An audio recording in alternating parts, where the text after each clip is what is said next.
Welcome to Season 2 of Go Wildly podcast. We are Emily and Heather, two childhood friends who carry a mic into wild places like rivers, trails, and forests, with wild people to host raw, honest conversations about adventure, healing, identity, and the transformative power of nature.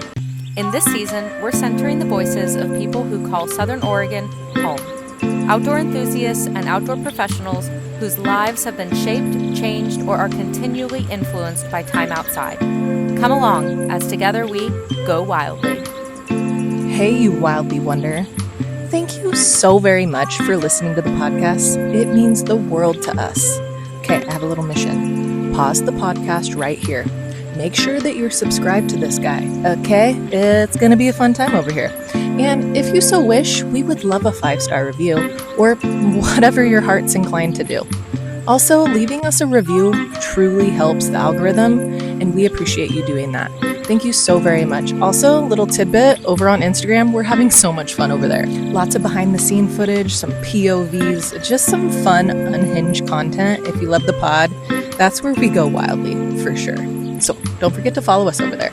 Okay, back to the show. Is that bamboo? Yeah. Wow. Yeah, there's a bamboo wall over there too. Yeah. Mm-hmm. And this is like a different kind of bamboo too than the one I already saw. I love me a well-manicured, or not even well-manicured because it's very wild still. Yeah. I love me like a landscape. It feels very intentional. Here, why don't you? That it is nice and largely grown, but It smells delicious. well maintained. Do you smell that? This branch. I feel like there's some Daphne. I feel like I smell some Daphne. You very well could. I know. It's beautiful. This dogwood's just starting to bloom. Yeah. I love the wild dogwood. Yeah. It's really happening this year. Did you see it along the road when you were coming in? Yeah. Mine at my house isn't blooming yet, so I didn't expect it, but yeah, they're all coming in. Ooh, I love all the this ferns. is jasmine. Yes. Yum. I'm very inspired. yes, This that's is what what's I up. want my yard to look like well maintained, but wild. Yeah. And multi-level plant life, the undergrowth and big canopies of trees. I can't keep mine watered for it to continue to, because Sean's always like, oh, you gotta watch the water.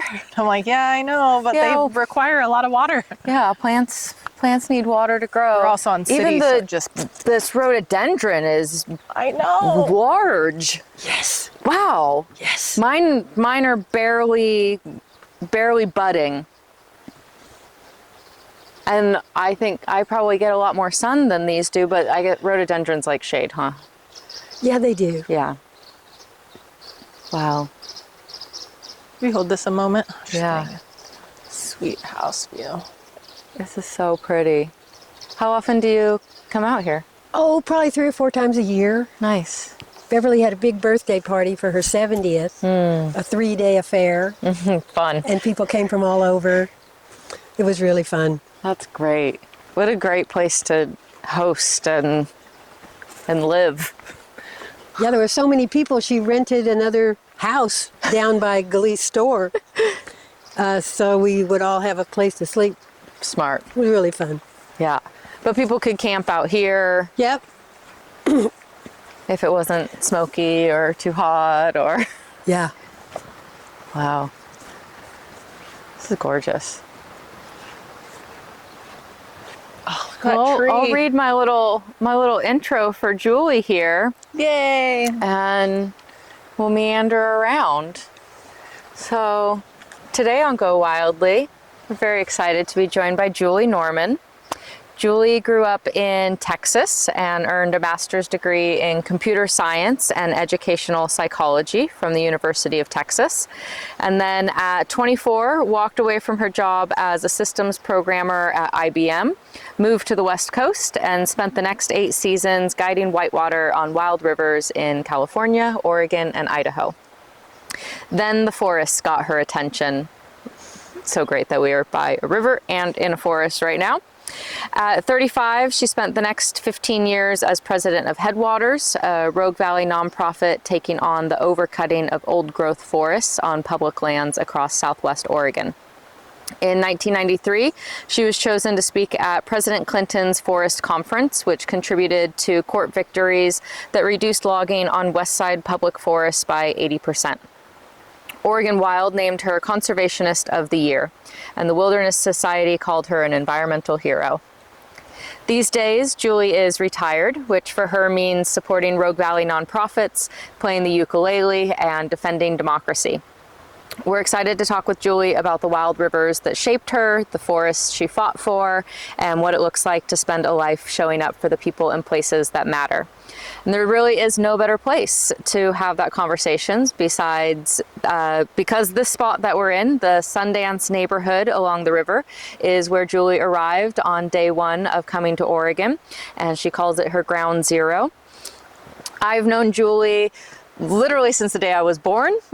She was at my house when I came home from the hospital from being born.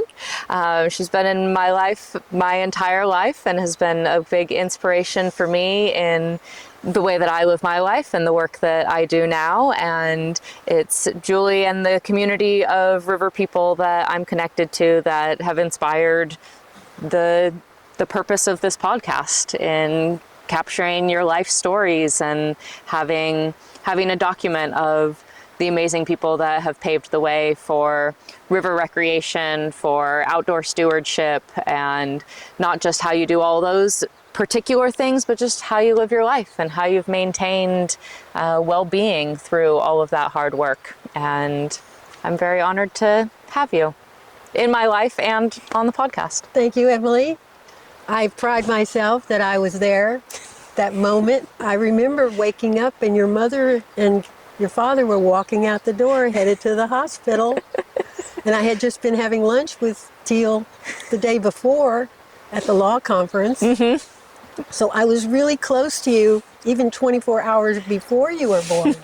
So I think that's a new record. Mm-hmm. Yeah. Other than my parents, you've known me the longest. That's what I think.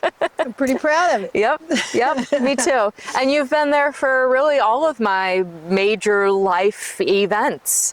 You were at my graduation from college dinner, you were at my wedding, and now here you are as a guest on my podcast. Were you at her bat mitzvah?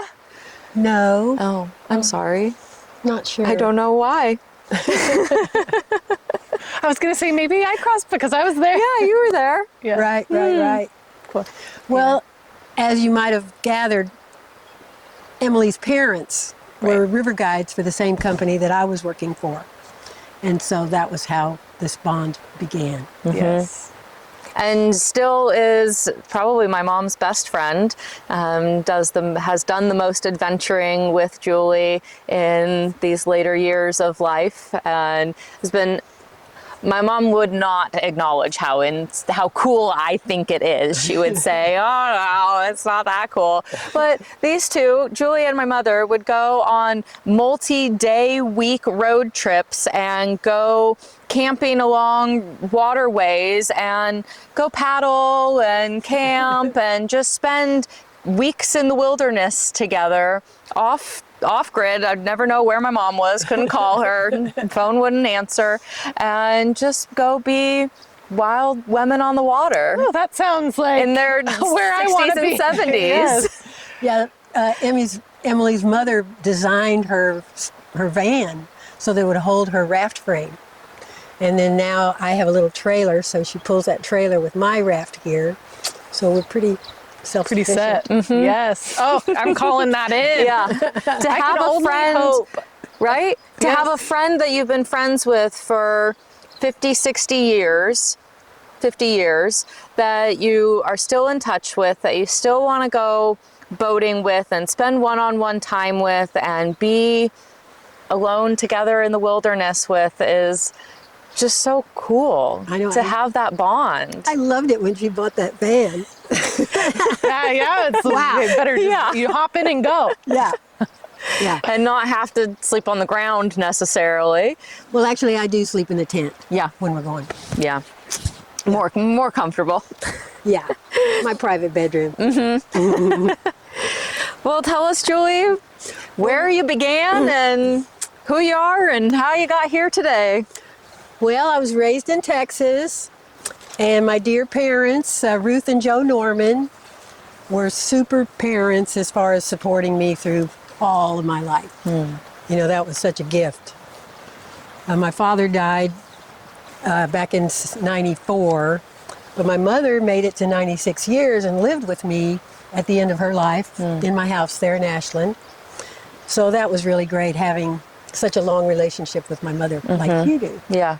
Yeah. And getting to spend those last years together. Yeah. Sharing Very the good. same space. So Do you have siblings? no siblings. I'm an only child too. I'm spoiled rotten. Oh, me too. I've had to really learn some things in my life because I was spoiled rotten. Yeah. How to share. Right. Yes, how to share, how to have a little bit more discipline. Yeah. Anyway, I just was curious. So we connect in that way. I had a little turning point in my life when I was 4. I got polio. Oh, whoa. Yeah.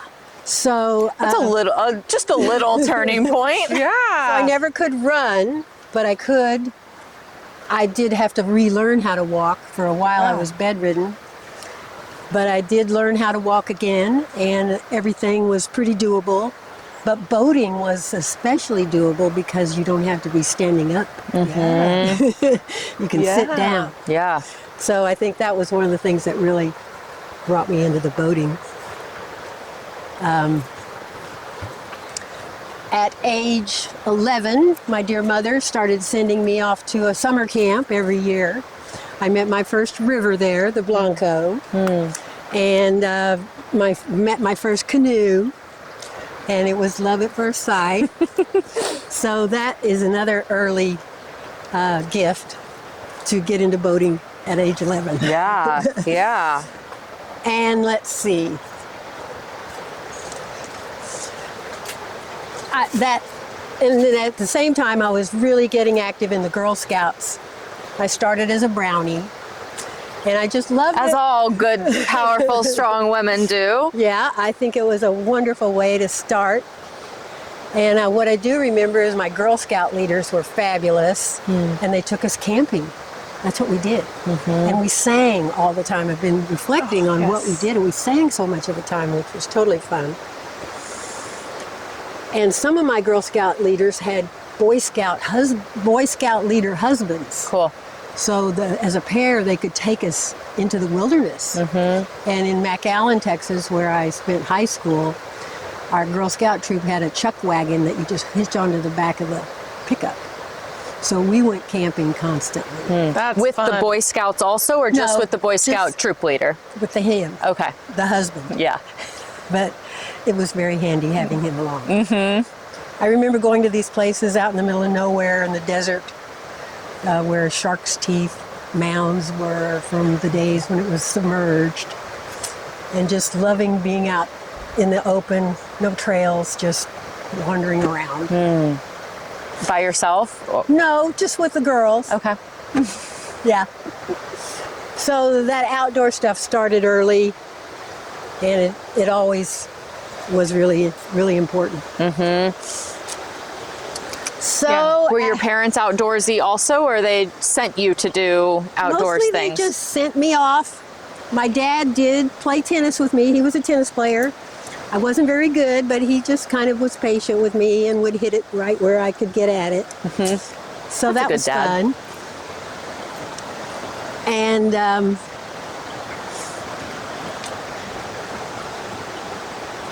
so I guess the next phase was going through school, Went to college at the University of Texas. Got married when I graduated to a man named Rick Byers. Also became a river guide. And we were both working for IBM in Houston. And we kind of had a little bit of hesitance about taking on a whole lifetime at a desk, but we didn't know what we wanted to do exactly. And so Hold this. we Up here. we decided to go get master's degrees in computer science. They'd give us an educational leave, and we still had our job when we finished the degree. And so we went to University of Texas for 2 more years. And just before we graduated, we had kind of the summer left over before we were supposed to go back to work. And we went down the Grand Canyon. And on day 4, Rick and I looked at each other and said, let's do this. So we went back, started writing letters to outfitters out here. And ARDA hired us sight unseen. Wow. Yeah. I think what got us in was we were already doing a lot of overnight canoe trips. Rick was very much into canoeing, camping, car camping, all of that. So we were doing a lot of that. And we got hired. Wow. So that was totally life-changing. Life-changing. Yeah. So we sold our cars, sold our furniture, bought an old camper school bus, and drove to Vallecito, which was the headquarters for ARDA in California. Did you graduate? Did you get that? Did you finish that degree? Or Yeah, we got our degrees. Okay. Yeah, we got our degrees. But we went back to IBM for 9 months to try to find a job as a river guide. And we got the letter on April Fool's Day. And we went, okay, this is a great sign. We're on. All we have to do is move to California. So we worked on the Stanislaus River and the American River. And Rick worked a little bit on the Tuolumne. That was a little bit over my head. So that was the beginning of a whole new life. That's amazing. And they taught you how to row rafts, and you already knew how to set up a camp because you were camping on your own. Right. And I just want to, while we're here, this little area, this neighborhood here that we're in, is a place that really became my home under many different circumstances over a very long period of time. So this was one of the places where I had a tent. So I got to live here when Mark Minnis owned this property. And just sit here and live by the river. Yeah. You know how that is. Listen to the water flow and the birds and the breeze in the trees. Yeah. So, Emily, where's that gate? Is that gate? I've never gone through the gate, but I think I'm it pretty looks sure like it's right there. up here. I've slept by the gate, but never gone through it. So, like I said, I worked for ARDA, American River Touring Association in California that first summer. And then Rick and I had a chance to be assistant boat people, kind of trainees, on a whitewater school, 26-day whitewater school, starting here on the Rogue River. So my first day in Oregon, this is where I came, and I met my new family, and I'm still here. I like this. You're going to do some yard maintenance, Emily? You got it. Excellent. Here you go, Dr. John. Did you a favor. There you go.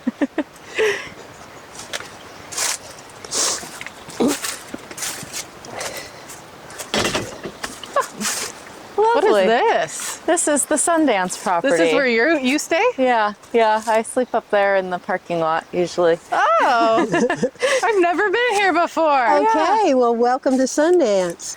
Wow. Yeah. I guess technically now it's called the River House. Okay. Right. So in preparing for this, I really got a sense of the mentors that I've had. And one of them was Mike Saul. When I came here, he was one of the founders of the Sundance Expeditions outfitting, and it was primarily a kayak school. They did 8-day programs, staying here for the first 5 days, and people could practice out here in this gentler water for 5 days, get their Eskimo roll down, and then they do the 4-day trip through the wild and scenic Rogue River. That's cool. And it was really a great program, and I just kind of got to be part of it. And one time I was even a student on a school because they needed a woman. You know, there were no, it was being filmed. Yeah. Okay. And so they wanted to have somebody along, so I got to go to kayak school, which worked out great. And we had some great parties up on that deck, I tell you. Yeah. The night before You might need we to all tell went us about downstream. some of them. Well, Judo, of course, was playing guitar, and he'd pull a little band together. Steve Cochran is juggling fire, you know, those, what do you call them? Staffs? Or Yes. something like that. Yeah. And everybody was showing their talents, and we just had a lot of great times. Oh, Yeah. that's awesome. It didn't look like this back then. Back in the 70s, there weren't these little cabins, but and the house was not nearly as deluxe as it is now. It's currently used as a facility. Maybe you talk about that for a second. Yeah, it's the family who owns it is one of the original families is Mike Saul's family. They were one of the original purchasers of the property, and then it changed hands over many years, and maybe like 5 or 6 years ago they repurchased it. And so they use it as a family retreat a few times a year, and then the big chunk of the year they rent it out to Sundance Kayak School for the programs with First Descents, the nonprofit that teaches young adults experiencing cancer and outdoor sport. They have programs across the country with different outfitter partners and do rock climbing programs, surfing programs, and kayaking programs. And here on the Rogue, they do kayaking programs, and that's where I get to spend my summer as a instructor. This is where with Emily's Sundance. at. This is where I will be all where of Emily's July at. and August. This is why we don't record into the summer months much. Because this She's is here. where I get to be. She lives here. Right. Is this where the kids?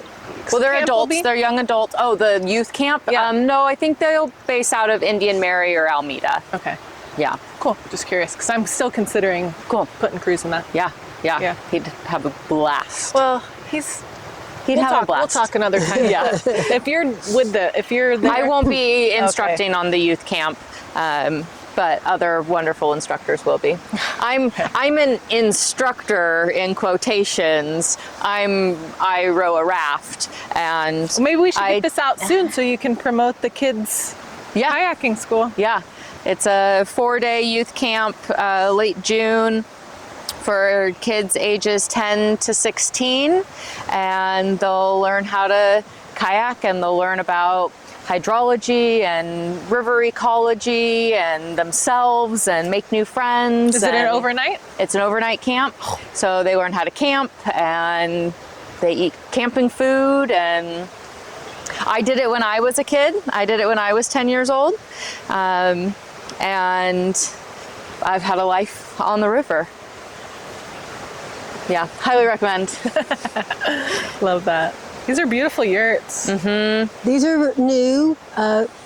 Mike Saul, in his final years, invested a lot of energy and a lot of forward thinking and brought everything up a level so that this place could be a facility for groups for a long time. And here's a brand new, bigger yurt so that they can have meetings and parties in there. We call it the mothership. The mothership, yeah. And I used to live in the little lean-to cabin that was here before the yurts right here. Did the yurts all take the location of former cabins? It was Yes. really same footprint? Yeah.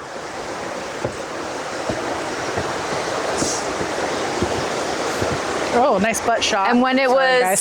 Sundance, early Sundance days, guides lived here. This wasn't where, or did also clients, customers, participants also live on site or stay on site?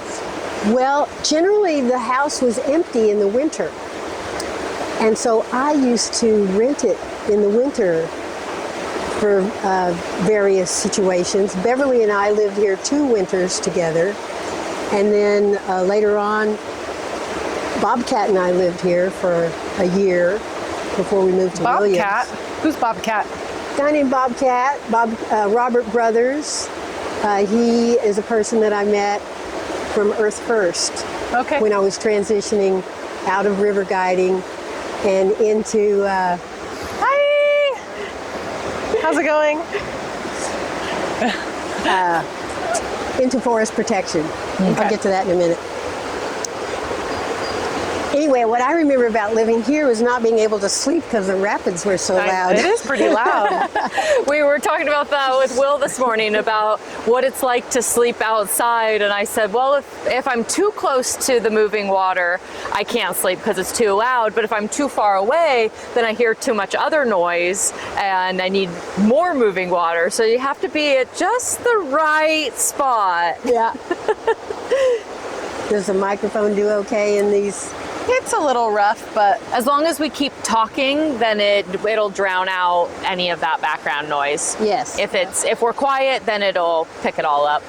Just for your information, that scar across the river is a place of an old mine, an old gold mine. oh, That brought a lot of the people here to this town. There were 3,000 people living in Galise at one time. wow. It was a hotel, all these houses, a whole bunch of cabins over there.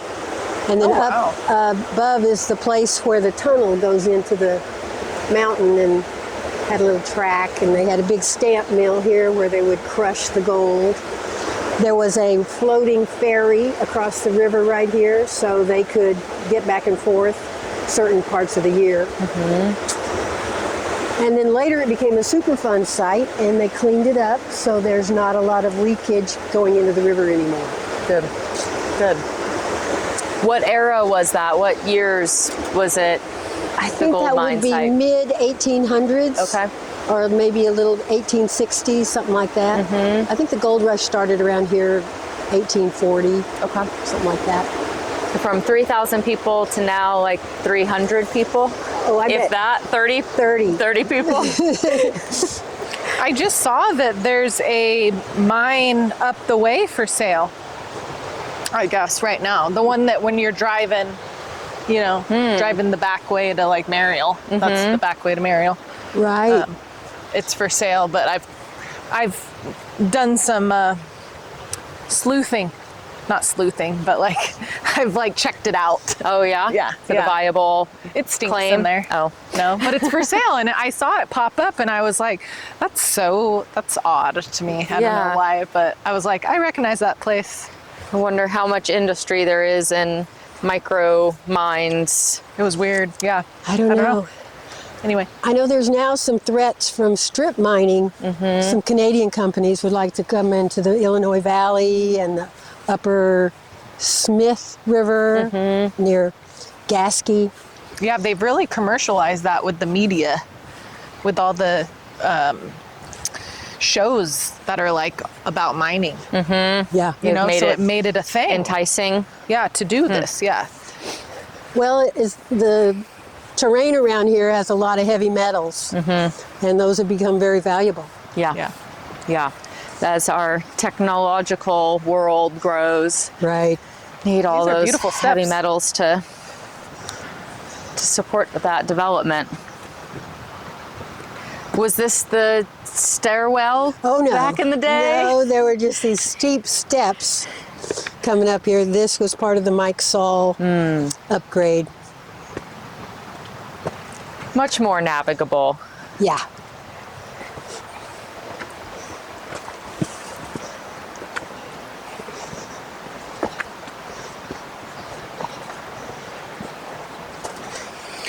Who's this gentleman behind us? I think that is one of the brothers. Is that one of Mike's brothers? It could be Eric. Not sure, or it could be Rick. Yeah, it was Yeah, I probably think it's Rick. Rick. Okay. His name is Rick. Hello there. Hello. We're gonna sit on your porch if that's okay.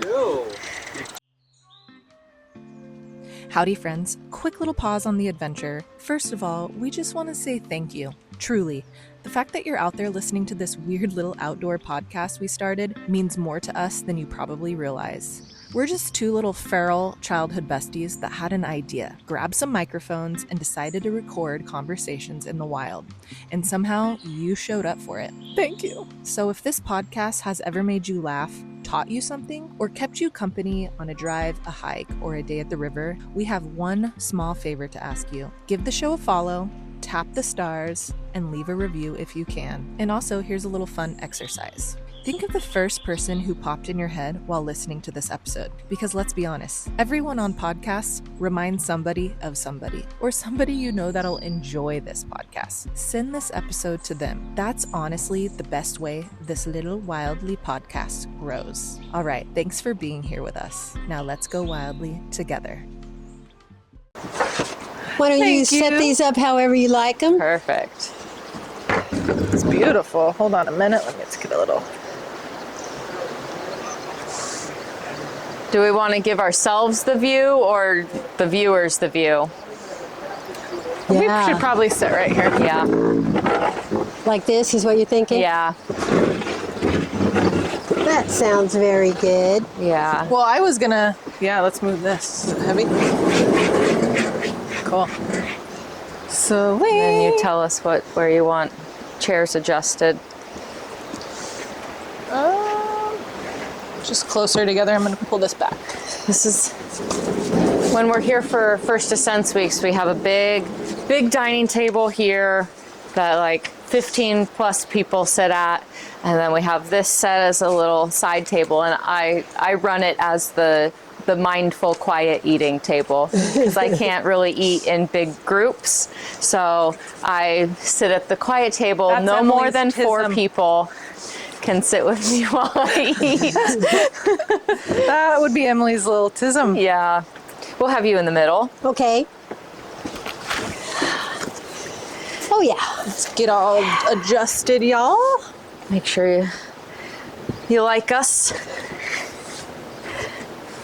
Yeah, they're very time to recline. Beautiful. There's taller chairs somewhere, but everybody okay. likes these Adirondack recline chairs. I think they were made for men's bodies more than I could women's go get bodies. some pillows. Would you like a pillow behind your back? No, would you? Yeah. Okay, I'll get you one. I'll recline. It's almost This is a Passover. good moment to ask if you are gonna steal we're subscribed gonna to the steal a podcast. Not you, Hi. the viewers. I'm Emily. You too. You're like, yes, I am actually. While we set up, make sure you pause and like and share and subscribe and give us 5 stars while you're at Thank it. you. Yeah. You want That one would or be two? a glorious. Okay. While we get set up here. Yeah, that's good. Okay. Do you want a Take pillow behind a your back, minute. Heather? Sure.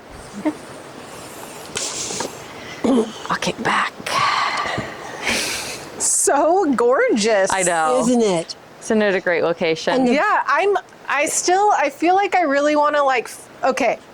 So who was that you hugged? That was Ari. He is the Okay. eldest son of the late Michael Saul, who is the patriarch of the Saul family and the owner of this property. Okay. So So it's no longer Sundance. Sundance as the kayak outfit does not own this property.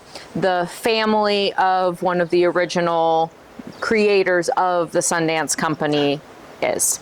Okay. So it's Michael still- Saul and Jim Coons started Sundance, and they bought this property and ran Sundance out of here for a long time. And then both the company was sold, the property was sold, separate entities.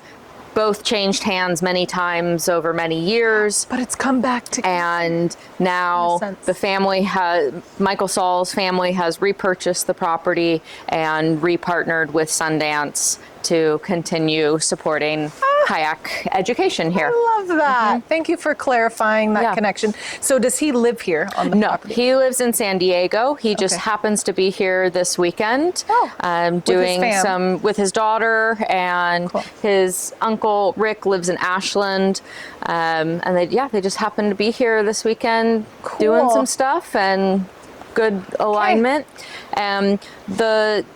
Ari's parents, Michael and Michelle, were like best friends with my parents in the 80s and early 90s, and my parents are Ari's godparents. So that's part of your, when you have talked about your river family community, the kids, he's part of it. Yeah. Okay. They've been less active in the boating world for most of my life, but was very active in my family life early on, and in my Judaism early on. And Ari, when I first went to Israel in 2010, 11, I stayed with Ari for a month there. He was living there, doing Aliyah, getting Israeli citizenship, and I went and stayed with him for a month. And then we've reconnected more recently after my dad passed, and then his dad passed, and when I was invited to work for Sundance and get to hang out here, we kind of recollided. Wowza. Okay, thank you for clarifying. I wanted to know. Worlds collide and worlds are connected, and yeah. This is a beautiful property. Did they do anything other than that? Like, Not right now. Okay, they wouldn't like have a wedding here or anything like that? I think that Michael passed 2 years ago. 1 year ago. Yeah. And yeah, I guess his memorial in October was the anniversary. So it's been a pretty recent shift in the foundation of the family and of what use and access of this property looks like. Okay. So I don't know what they have in their sights for the future of use for it. Interesting. Cool. Yeah. Curiosity. Yeah. It's beautiful. So. Yeah. And even over there too. Yeah. Dang. What a great place to party and be wed. Yeah. Michael and Michelle were married here, Yeah. and many others, actually. One side story, what is it? Lost it. All right. It's okay. It'll come back. Yeah. It'll come back. Okay. Yeah. So back to my rafting. At one point, I was working for ARDA in Oregon, and then I got a chance to be a guide in Idaho and teach whitewater schools over there. So that was really fantastic. And I reflect back on that, and I really think all those years on the river had a huge impact on me personally. Just living outside just changes something. And so what followed my river running phase was getting into forest protection. Cool. And really the way that happened was I was continually driving across the road from the takeout on the Rogue back to here at the end of the trip. And you go right through the heart of the Siskiyou National Forest, which is to the west of us. And the clear cuts were really starting to show. And every season there would be more and more of them. And I didn't know a thing about the Forest Service or the Bureau of Land Management, their timber sale program. But I was living here, and all of a sudden I read in this little newspaper from Merlin that there was going to be a big celebration at a campground right near Galice. And I thought, well, nothing ever happens out here. I mean, I wonder what this is. And I'd never heard of Earth First. But I decided, well, let's go. So several of us who were here went down and joined this celebration. And Earth First, it was a national set of people. They had very loose membership rules. You wouldn't call it a regular nonprofit group. They didn't have any designation or anything like that. But their motto was Earth First, and they were into all kinds of activities that might protect public lands. So I went to that gathering, and a whole array of mentors started being part of my life at that camp out. I met Dave Foreman, who was head of Earth First at the time, and a buddy of his named Mike Roselle. And I met Bobcat there. He had come down from Idaho. They were celebrating the fact that they had won a big lawsuit that was going to temporarily at least stop the road building. That was road building for timber sales. Oh, cool. They were challenging the road building because that was opening up more and more areas of untouched wilderness between here and the coast, in the Siskiyou National Forest, and all over the country. So it was a huge victory. Dave Foreman was like the preacher man. They had a diesel-powered rock and roll group that played for us, and we were dancing in the meadow, and Dave was preaching at us, and that was my beginning of being an activist. He just explained it well enough that I knew that that's what I should do. And I met Bobcat, who was really already engaged in it. He had been fighting the use of the herbicide sprays that they were using from helicopters.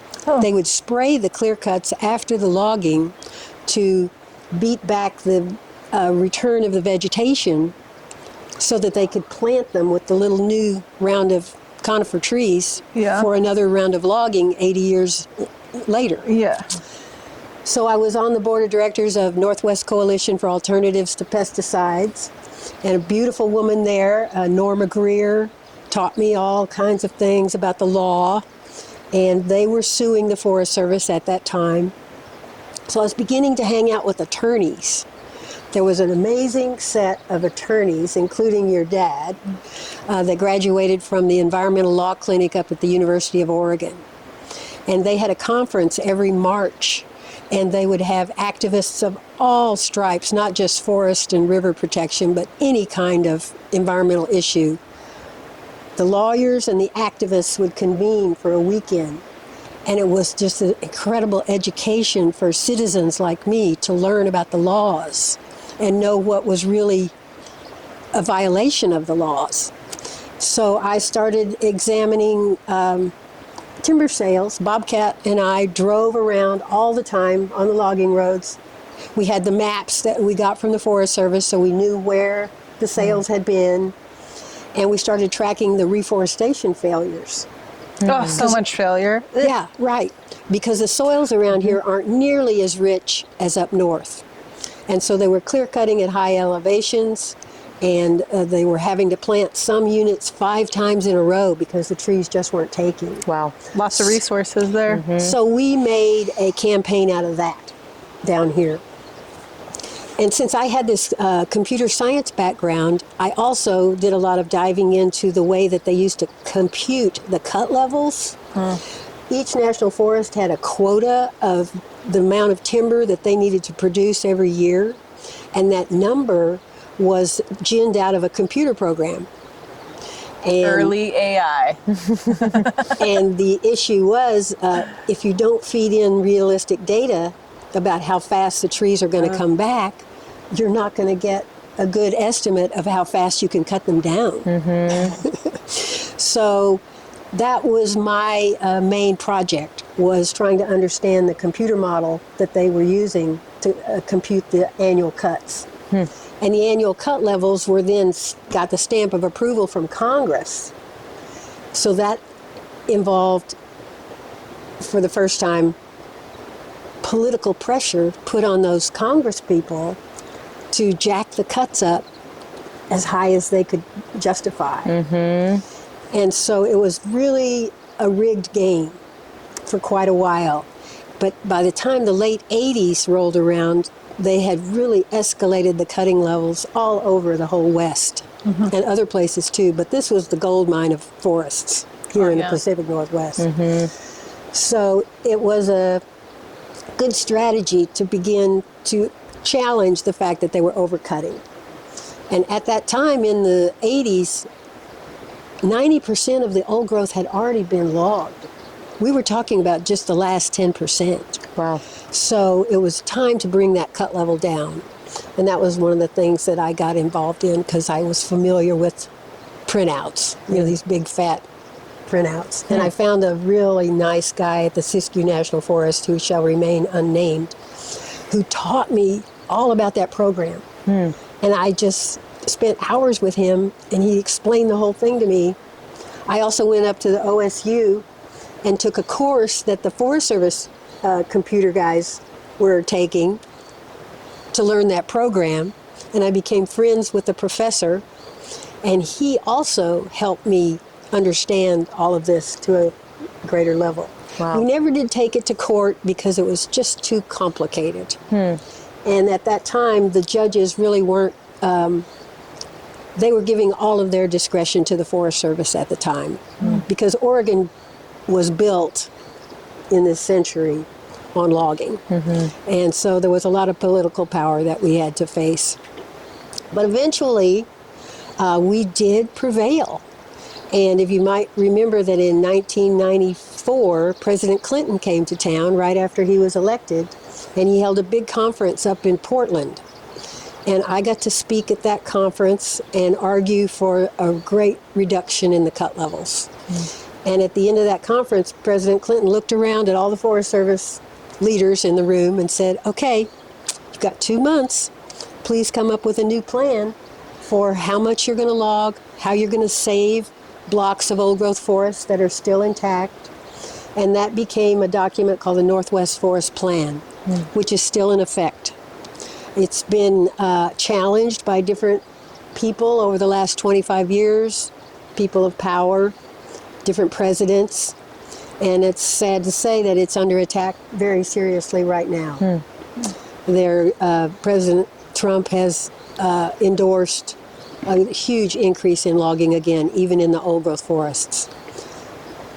So everybody's back at it. A lot of the same lawyers are still resisting the cutbacks on the effects of the Northwest Forest Plan being so good. Not that it was perfect, but it was so much better than what it had been. So that was very satisfying, working on all of that and getting to meet all those attorneys. And so having a lot of really inspirational people made it a lot of fun. Yeah, that's really interesting. And little grassroots groups had popped up in practically every watershed in Southwest Oregon. And those groups then formed a coalition and created a group called Headwaters. And I was involved with them for 15 years. And we had the advantage of having people on the ground everywhere. And so we would turn in our data to the attorneys, and then they would take it to court. Wow. So that was fun. And looking back, I think the river experiences really helped a lot of the guides get into some kind of activism. Like Elizabeth Black, for example, she really got into climate change resistance there in Colorado. Mark Dubois went on to create organizations that were challenging dams and problems with reservoirs all over the world. And Larry Orman was involved in creating a lot of maps and things that helped save open space in the Bay Area. So it's my theory that river running helped us all have the energy Yeah, it's the gateway drug. to go, the gateway drug. Well, then because you enjoy it and you interface with it, just like our last conversation, and then you want to protect it Yeah, because you don't want to ever see it go away. exactly. Yeah. For yourself and for everyone else. Yeah. And when you have a relationship with nature, you see how all of it is connected and how the health of the river is impacted by the health of the forest. And you can't have a healthy river without a healthy forest, and you can't have healthy fish without a healthy river and a healthy forest. And so it's all connected. yawning. You have to protect it and Yeah. preserve it. Otherwise, we lose healthy communities. Right. a healthy community is dependent on a healthy natural world. Right. Yeah. Yeah, it's Yeah. it's the river. My relationship with the river and my relationship with all of these river activists growing up absolutely informed my early activism and showed me that like that's just what you do. You care about this element, this body of water, this land. You fight for it. You show up at meetings. You speak on behalf of it. The river can't advocate for itself. We have to be the ones to do that. The forest can't talk. And so we do that. That's that's like a foundational mantra of activism, is that the activists are the ones giving the voice to the voiceless, to the fish, to the water, to the trees, to the birds. The birds are pretty noisy, but we don't know what they're saying other than keep us alive. Yeah. Make sure we still have homes. Exactly. By the way, this is a great bird spot. I can hear them all. They really come through here. The migration times are just full of bird song. I And, see that stained glass of that Haliaetus leucocephalus up there. yeah. There's a There's a lot of eagles around here. Yeah. Yeah. I remembered what I was going to say a minute ago. It's off point right now. You were asking how this facility is being used. Martha Stewart came here one time for a week. Oh, Yeah. Jesse Stone, who was I think I might have remembered when this happened. Jesse Stone was a kayak instructor here for Sundance. She was from New York. Her mother and Martha were friends. And she ran into Martha at a Christmas party. Said, Martha, you should come to Southwest Oregon and see the Siskiyou Wild Rivers. And Martha said, well, talk to my assistant. And so it happened. And they came and stayed here, 2 van loads full of camera people.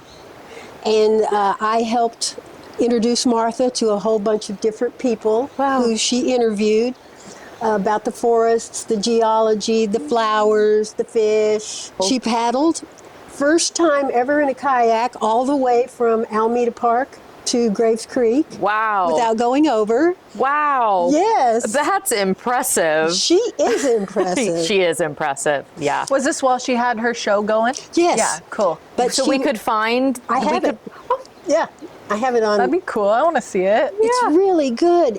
And it was an hour-long program that was called the Siskiyou Wild Rivers Special. And I feel like we need to have this going during your dinner party, just like kind of like happening.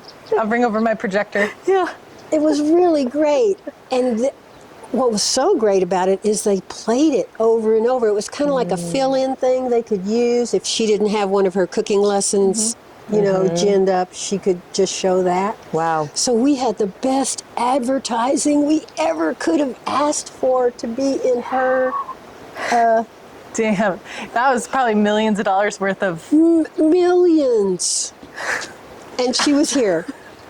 And it was Wow. just really fun. Come back, Martha. Oh yeah, and the last event we did, Grandma Aggie taught Martha how to Dude, how to what? bake salmon in the Takelma way. Wow. We gathered on What the an honor. I know. We gathered on the Illinois River, and Grandma Aggie and her son Keith set up the. Hello, it's Baby Heather Weather here reporting for commercial duty. You guys, we are officially becoming a Big Girl podcast, which means affiliate links, discount codes, fun partnerships, little perks for you, our listeners, and honestly, some pretty exciting stuff coming down the pipeline, like big deal energy, baby. So here's the tea. Head over to gowildlypodcast.com because now we have a whole page dedicated to brands, discount codes, affiliate links, and fun stuff we actually believe in. And let me be very, very clear. We are never going to randomly push a weird internet nonsense product on you. If we share it, it's because we genuinely love it, use it, trust it, know the people, met the people, or maybe just wildly obsessed and emotionally attached to them. You know what I mean? And yes, sometimes we are biased because we're friends with them. And we love supporting good humans, okay? And our friends. Also on the website, you can subscribe to our newsletter. Right now it goes out weekly whenever a new episode drops. Because yes, baby, we are a once a week podcasting machine here. And I want to encourage you, please DM us. Like seriously, slide into our DMs. We are real people and we actually answer. We want to hear from you. And we're starting something really, really fun here. Q&A podcast episodes where you send us your burning questions, weird questions, outdoorsy questions, life questions, pharaoh questions, whatever you got. We'll answer them on the pod and shout you out. So go poke around, sign up, creep respectfully, gowildlypodcast.com. Okay, love you, bye. That Chantel sounds familiar. has become a real player in the tribe, the Siletz tribe. Yeah. Okay. And she lives in Crescent Yeah. City now. Okay. Cool. And she was Noted. raised in Crescent City within the cultural area of the Yurok tribe. Right. And so she really has the traditional upbringing. Yeah. She makes the baskets. She makes all of the traditional foods. She's very traditional. Check that out. Yeah. Amazing. Yeah. Wow. Noted. Yeah, we'll Yeah. reach out to her. So a that'd lot be of great. great things have happened in this house. Yeah. So Grandma fast- Aggie teaching Martha Stewart how to cook salmon. Yeah. I want to Wow. see that. Yeah. It's really great. I feel like we need to just, well, we can't reuse it, unfortunately, like on our, but I want to like but show. we should watch it. Is Yeah. that on, did you? Is here. it tilted? I'll fix it, guys. I just changed the batteries here. There we go. Emily's the battery changer. I am the positioner. Yeah. Good job. Okay. That is so cool. Yeah. Yeah. So, Would that have been early 90s or late 80s? that was No. 2002. Yeah. Oh, early Yeah. 2000s. I was going to say, Wow. I remember hearing about that. Wow. Yeah. I don't know, like my dad was like, oh, you know, or something.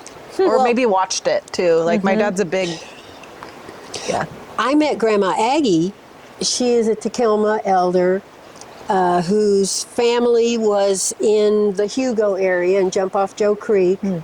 And her grandfather and all of her grandfather's brothers and sisters were all marched up to the Siletz Reservation in 1856. Wow. Yeah. And that's where Grandma Aggie was born. But she was one of the few that didn't want to stay on the reservation. She wanted to be back here with her ancestors, and so she moved back here to the Rogue Valley and spent all her days here. Yeah. How's your camera? Do we need to? I don't know. What do you think? I mean, we can probably push it under the eaves if we don't mind sitting in the sprinkles. That's why I wore this hat. Brilliant. Okay.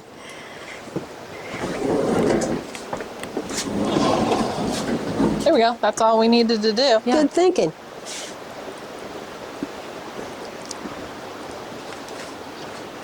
It's a light enough drizzle for us, but good. Yeah, good to keep the camera protected. Yeah. So the way I met Grandma Aggie is Headwaters used to hold a big conference at Southern Oregon University every other year to be a planning session for the lawyers and the activists to get together. And so someone found out about Grandma Aggie and invited her to do the opening prayer. Oh, And her cool. husband would play the drum. So I met Grandma Aggie in 1990, and she became an incredible forest activist and mining activist. She was strong and the voice for all kinds of voiceless beings. So I really loved following her around, whatever she was doing. So let's see. Okay, so I did 15 years of forest and river protection, and then I shifted over. I moved back to Ashland because my mother had moved here from Texas, and I started working for another group called the GEOS Institute, and they had a direction of trying to help communities get ready for climate change.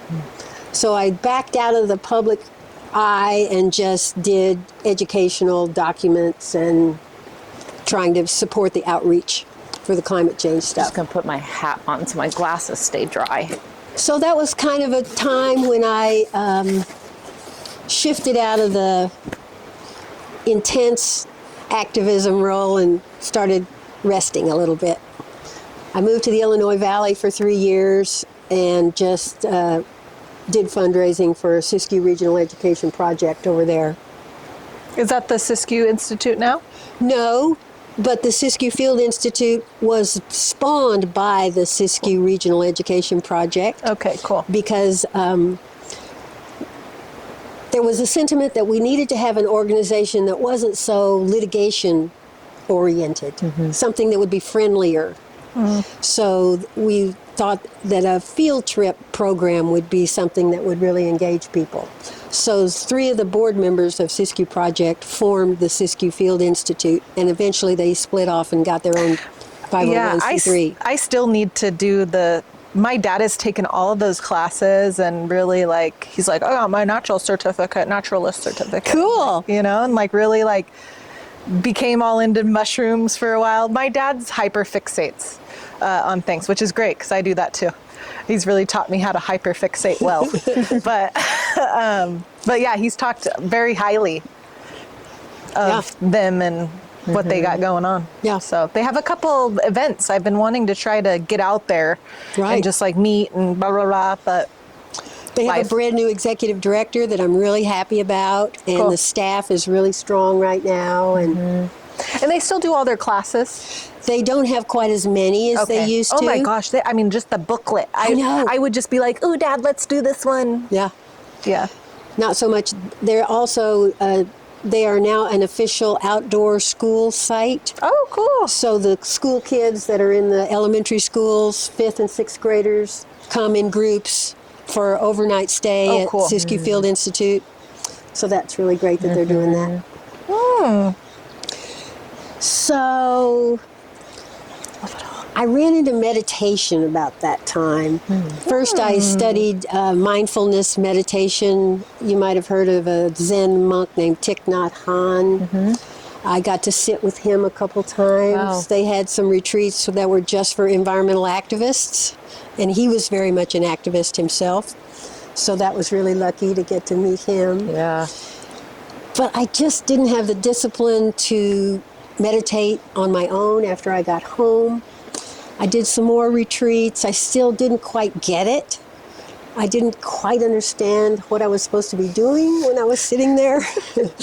And you're supposed to be doing nothing. Right. There's nothing to do.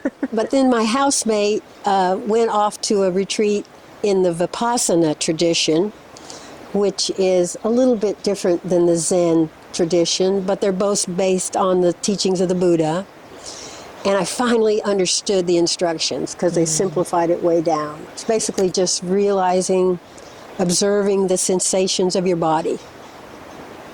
Just kind of let the mental stuff go, kind of see it when it comes up. You still needed a task. Yeah, set it aside and just observe your body. So I started going to those retreats, and I've done 14 of them now, and I'm going in a couple weeks. I try to go every year and get a tune-up. And these are silent meditation retreats. They are. When I found out that you did it, it's been on my list, and I'm intending to do one this year. That might change because of something my mom and I are going to go do, but it's going to happen for me. I've always been very attracted to the silent because I'm a yapper. So I'm like, I need to shut that off. I need to detox my yap. Yeah, I didn't even know it was a offering of meditation until I found out that you do this annually. I thought, I want that. Check it out. Yeah. In my old age, I am really appreciating it. And side note, my new church advocates for meditation. Good, as they should. And I was like, that's awesome. Right, I love that. Yeah. And you can meditate standing up, sitting down, lying down, however you choose. Walking. Yeah. Yeah, I love it. Yeah. So that's been big. I really appreciate the fact that I just got lucky and got exposed to that. Yeah. And another thing I really still enjoy very much is singing. I've learned how to play the ukulele. You know, back in the days, we had so much music. So much music. Yeah. Emily's dad was the incredible harmonica player that could just bring it down. Just rip. Really just ripped at the harmonica. I'm telling you, he was a marvel. So Self-taught, too. All those. My dad is too, with his bagpipes. He's a self-taught bagpipe player. Wow. Very good. It's It's crazy that our dads didn't become homies. I know. It's just two, not worlds, but they just never, Yeah. darn. Yeah. So Maybe in another life. Yeah. Love that. singing is still one of my favorite things. And I look back at the roots of that, the Girl Scouts, we just sang all the time. And at camp at Rocky River Ranch, we also sang every evening without fail. And then around every campfire on every commercial trip, you've got some guide who's ready to lead the songs. And so what a great thing. Yeah. Did you have years without singing in your life? No. Okay. I don't think so. Yeah. Another housemate that was upstairs living with me at one time, she ran a choir and she had the practices upstairs. So I really got into that. That was wonderful. Did you join the choir or Sure. you just No, stayed in no. your part and sang along? We were called the Freedom Singers, and Iris was just kind of straight off Broadway. She had been in the original production of Hair in New York. Wow. So she had a music degree, and she was whipping us into shape and writing songs. She was the one who introduced me to Vipassana, too. Okay, cool. And she has an album I'll give you that she wrote all these songs about Vipassana meditation. Yeah, I mean, that's unique. To sing about silent meditation. Very unusual. Yeah. Wow. Very fun. So That's cool. now I'm just, I still dabble in volunteering for nonprofit groups that need a little kind of like a consultant, that kind of thing. And now I have to spend a lot more time tending to my body, keeping it happy. It's going pretty good. Good. I'm getting weaker. My body's shrinking. My muscles are shrinking. So I spend a lot of time dancing and physical therapying, and I get a lot of massage. Well, at least you do that. Yeah. I have to have it. I have to have it. Myofascial release. I love all of it. My Do you do any massage weights or anything? I do a little bit of weight stuff at the Y, and I do water aerobics, Oh, cool. which is great. You can move in so many directions and do things that I can't do on land anymore. Yeah. So that's great. Teal's in that too. Good. Good. So Staying life is good. in movement in water. Yeah, it's Yeah. the best. It's good resistance. I used to teach this little water aerobics at this retirement community. Cute. I would teach it, and then I'd go call bingo, and then I'd go upstairs and serve them food. It was like a little thing. Good. It was Good. cool. I made some really close, like, elderly friends. I bet they appreciated you very Yeah, much. I hope so. Yeah. Yeah, but it was hard because like you'd hear like, oh, so and so passed away, and that's just like and I was young, so anyway. But Yeah. the water aerobics, man, Yeah. pretty cool. Yeah. Lifelong value in staying active, staying moving. That's keep your body healthy, keep your brain healthy, and doing those kinds of things in groups, in community, keep your social world healthy. Exactly. Just yesterday, I went to a workshop that was offering Joanna Macy rituals. Don't know if you've What's heard that? of Joanna Macy. She was also an activist. She fought nuclear power waste management. She wrote Active Hope. Yes, she did.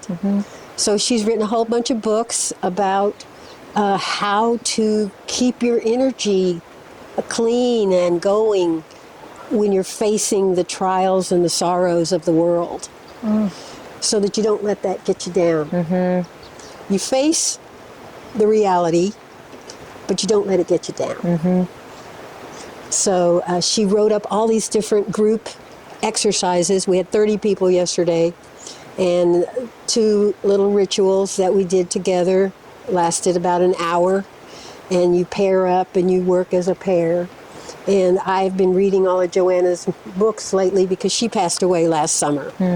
So it kind of caused a resurgence in me to read her more deeply. So these things are very wonderful to have. Discovering new mentors. keep those mentors coming. Yeah, absolutely. Love that. Everybody has something to teach, and it's just about taking the teachings that you need at the time. Yeah. Yeah. So I think I'm 77 years, and I don't know how much longer I'm going to be here, but Making the most still of it. having a good time. Yeah. That's great what's up. time.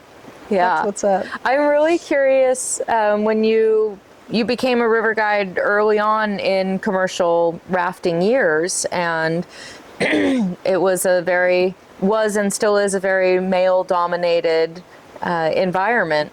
What was it like to be one of the first women in commercial boating? Well, luckily, ARTA, American River Touring Association, was one of the first groups to hire women in great numbers. And most of them were based down in Vallecito, California, where we were running the Stanislaus and the American. Those were 2-day trips. And I felt very supported by all of those guys that you know. And they were very open, I felt, to our success. And my husband, Rick Byers, was amazingly helpful in making my load easier at the beginning when I was kind of flaky and weak because I'd just been at a desk for so long. Took me a while to kind of get up to speed. I gravitated toward paddle boating because I didn't have to be as strong to do that as an oar boat.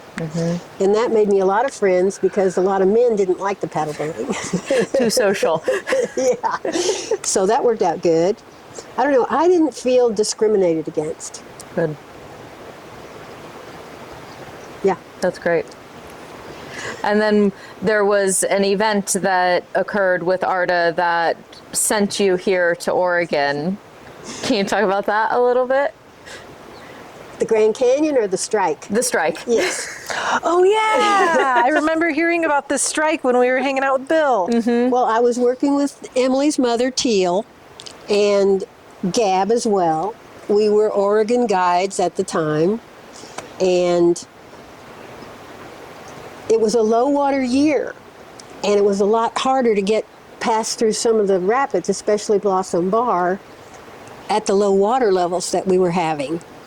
And we wanted each boat to have one less passenger during that time because people were carrying 4 passengers plus the gear. And that was just too much in the low water.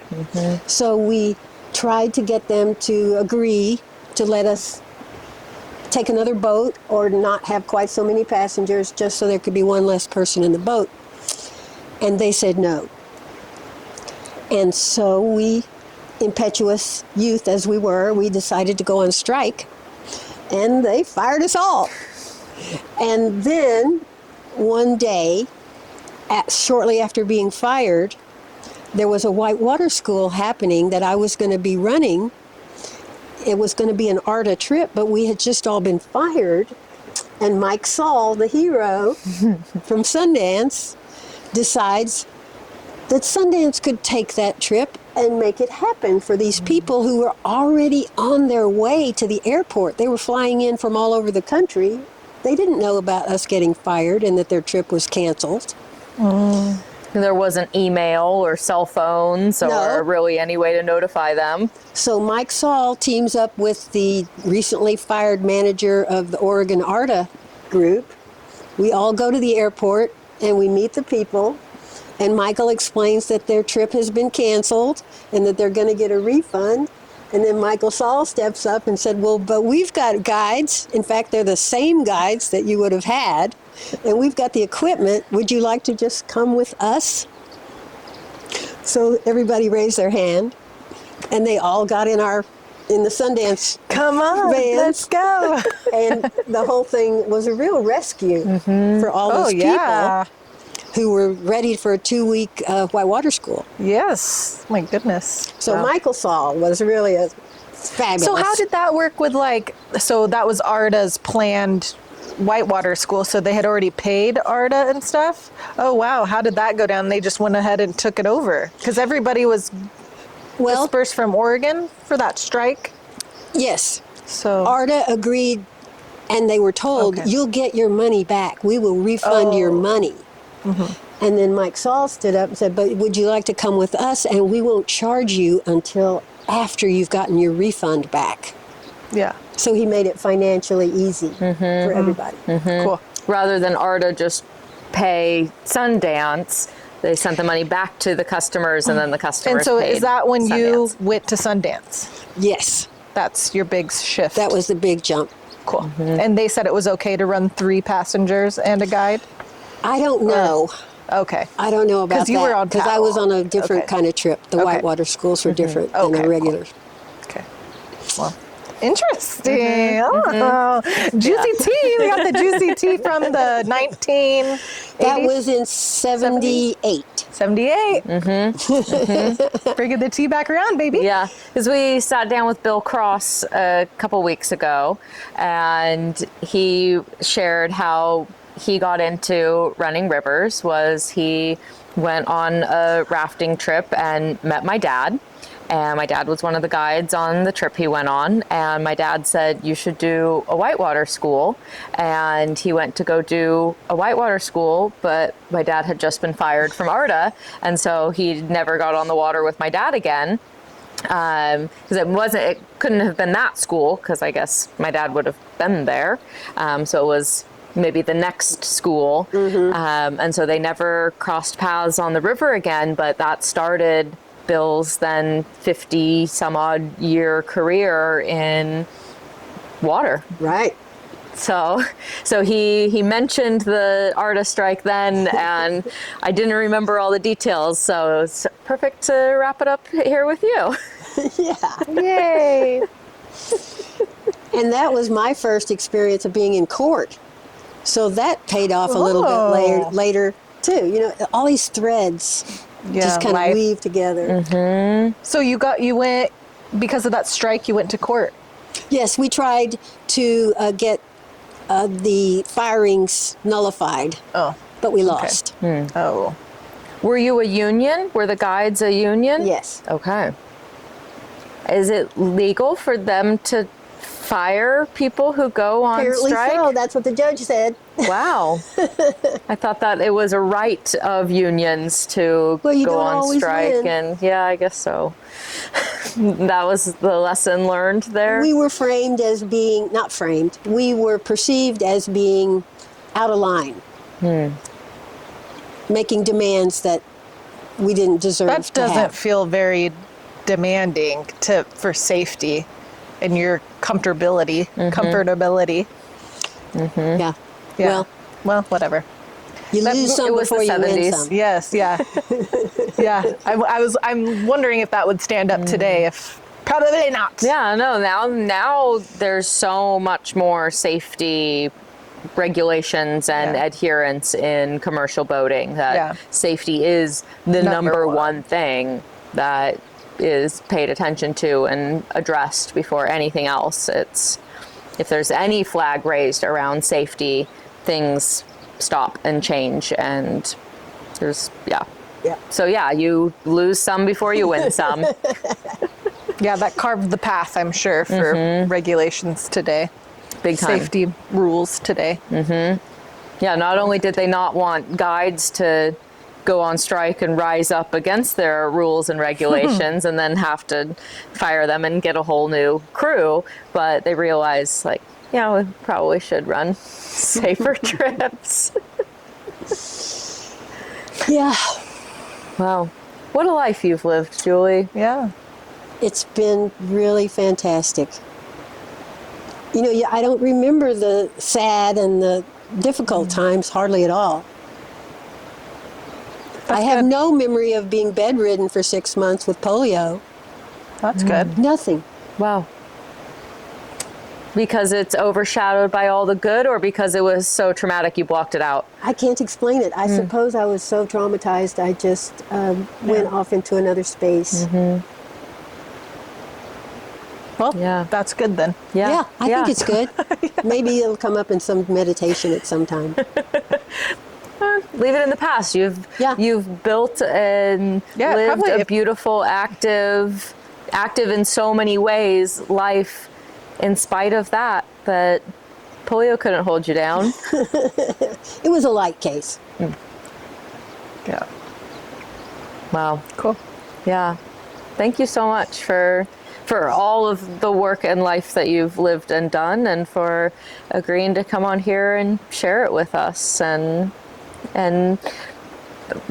talk about yourself a little bit, celebrate all of this that you've done and all these people you've connected with, and who knows what ripples of inspiration you've had over the years. Undoubtedly you have, and as many mentors as you've gained, I'm sure there are as many people who would acknowledge you as a mentor as well. It was kind of intimidating to think about talking about all this. You know, because you don't just sit down and talk about yourself like this very often. Mm-hmm. So I hope I wasn't arrogant. Not at all. Oh my goodness, never. No. This is a safe space where you can just hype yourself up. You can talk all you want. We want to know more. Yeah. Tell us how. Well, you two more. might want to know more, but I don't know if everybody listening would want to know more. I'm sure they Anyway. would. I bet. We got some engaged people. Yeah. We got Yeah. some really interested people. I mean, yeah, the feedback that we get on this really is about how cool individuals are that live their lives oriented around the outdoors, and you especially, who really have really lived outside so much. I mean, you have a house, but you spend most of your time still outside. I try. Yeah, it's my favorite thing. It's the best medicine. How many years you've spent in a tent by the lot. river? Yeah, love that.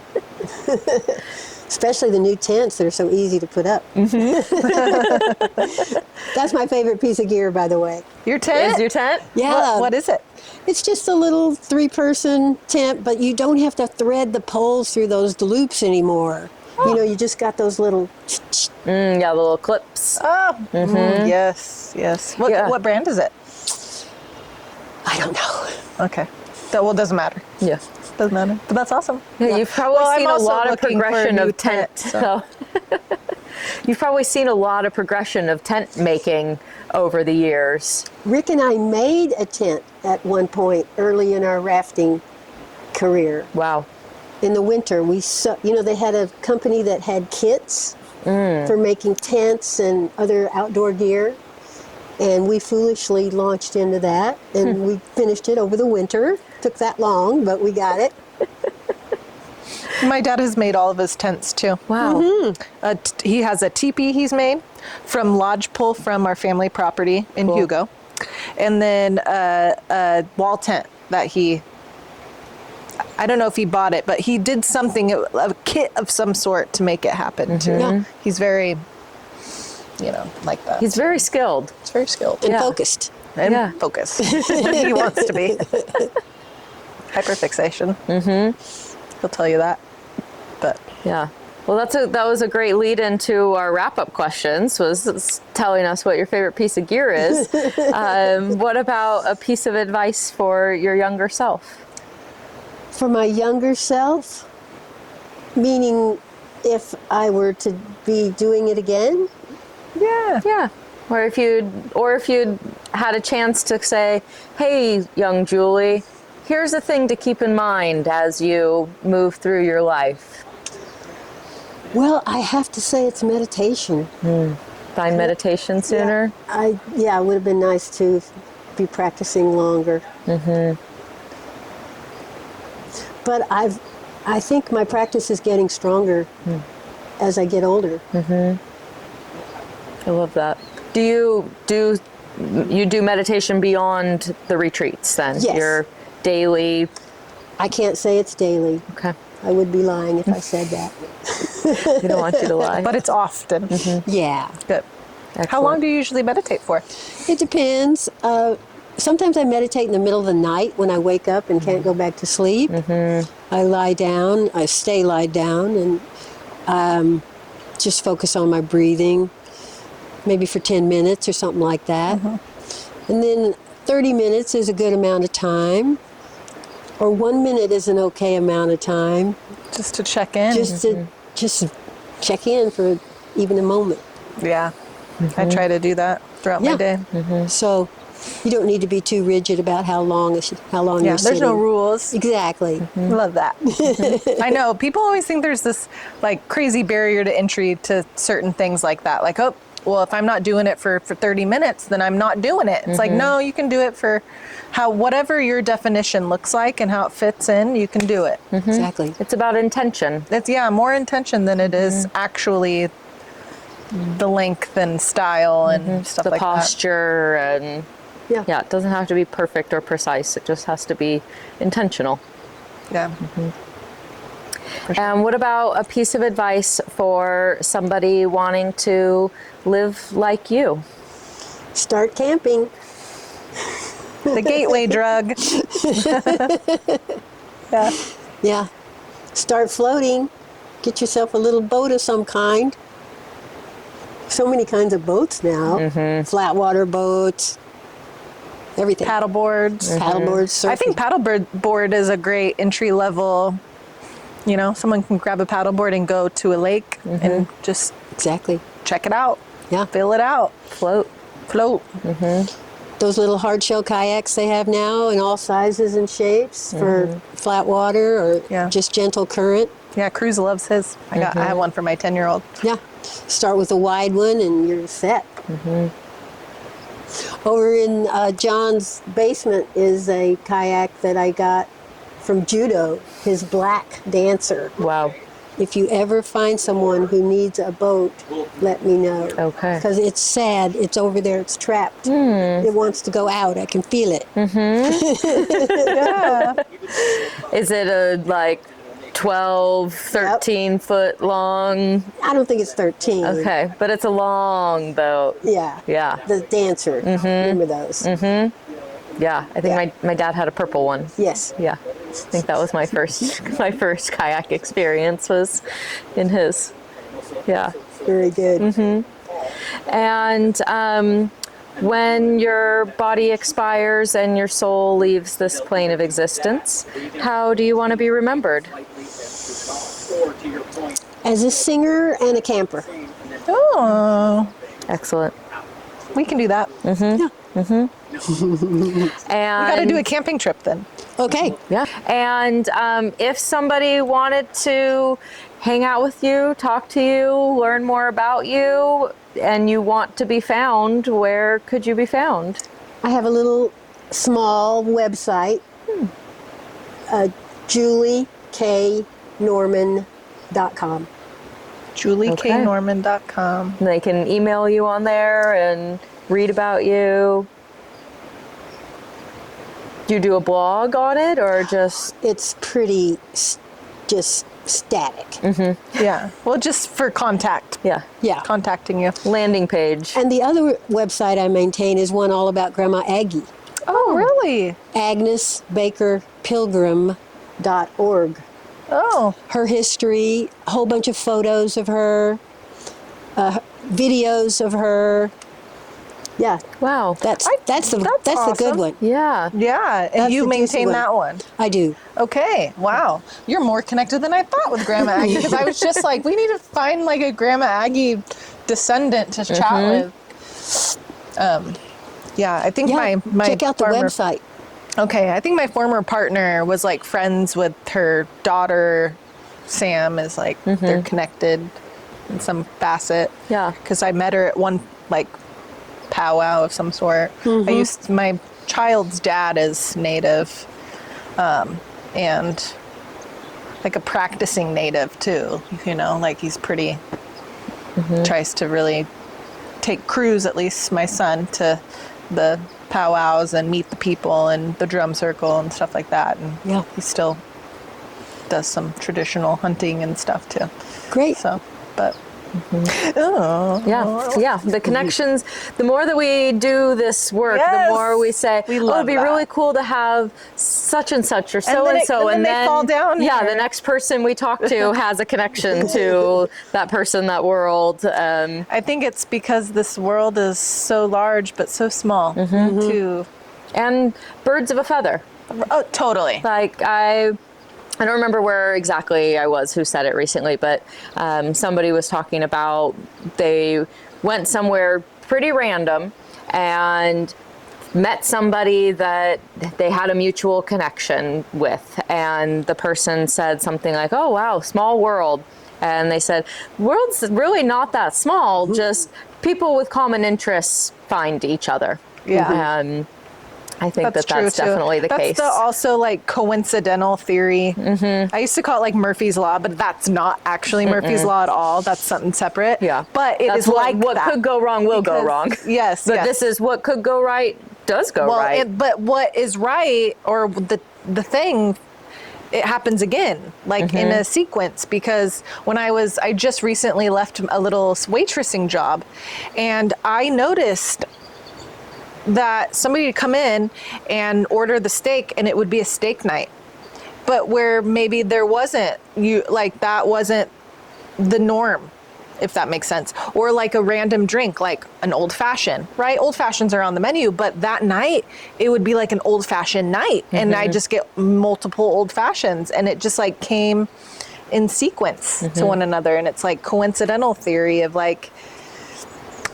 whether because you're paying attention multiple. to it and looking for it, and so you notice it more, like Right. your friend buys a certain car and then that's the only car you notice around. Yeah. Or it really is just an odd coincidence. or I don't know, I feel like it's energy pulling. Like I feel like it's totally just like when it's like it's an energy. It's like that certain energy is like it attracts that certain energy into it.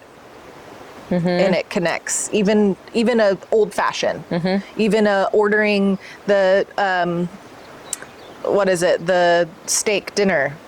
It's like that energy of that attracts it. I don't know.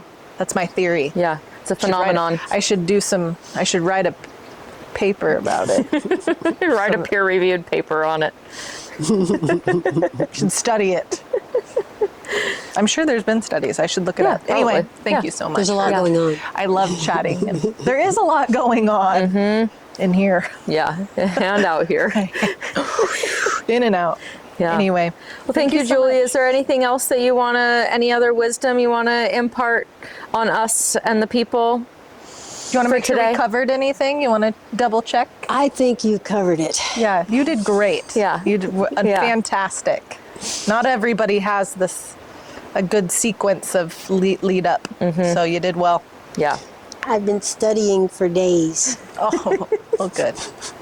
So sweet. So Thank prepared. Thank you. That really does feel like an honor It to does. have somebody come on and want to be prepared for the experience and not just wing it and see what happens, but really put your own intention into this space and into our container for you is a big honor. Well, Thank I you. appreciate being asked, and I got a lot out of it. Cool. Good. Wonderful. Yeah. That's what we hope for. Yeah. I'm Heather. I'm Emily. I'm Together. Julie. You are Julie. Julie. Let's do that again. Okay. I'm Heather. I'm Emily. And I'm Julie. And and together we're Go Wildly. Oh, I missed the punchline. it's our punchline. But you can always join in. Yeah. We love You that. are together with us. Yeah, you are.